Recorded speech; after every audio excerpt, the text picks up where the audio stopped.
अऊज़ु बिल्लाहि मिनश्शैतानिर्रजीम बिस्मिल्लाहिर्रहमानिर्रहीम या साहिबय सिजनी अम्मा अहदुकुमा फयस्की रब्बहु खमरा व अम्मल आखरु फयुस्लबु फतअकुलु त्तैरु मिन रअसिही कुदियल अम्रु अल्लज़ी फ़ीही तस्तफ्तियान।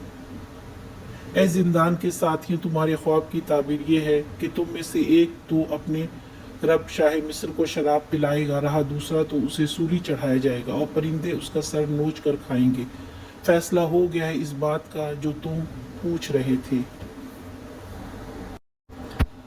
यूसुफ अलैहिस्सलाम ने बड़े प्यार से कहा, ए मेरे कैद के साथियों, तुम में से एक अपने आका को शराब पिलाएगा और दूसरे को सूली पर लटकाया जाएगा, यहाँ तक कि परिंदे उसे नोच कर खाएंगे।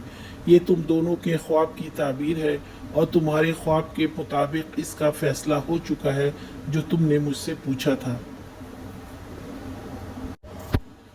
अंदाज़े बयान का फ़र्क है। हम अपनी ज़िंदगी में देखते हैं काहिन, शायर, जादूगर या आम लोग, सबके अंदाज में तकब्बुर, शान, इल्म का कमाल होता है। लेकिन यूसुफ अलैहिस्सलाम यहाँ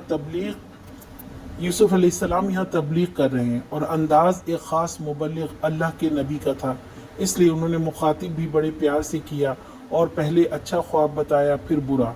और ये नहीं कहा कि तुम्हें ये होगा और तुम्हें वो, बल्कि ये कहा कि तुम में से एक के साथ ऐसा और दूसरे के साथ ऐसा होगा।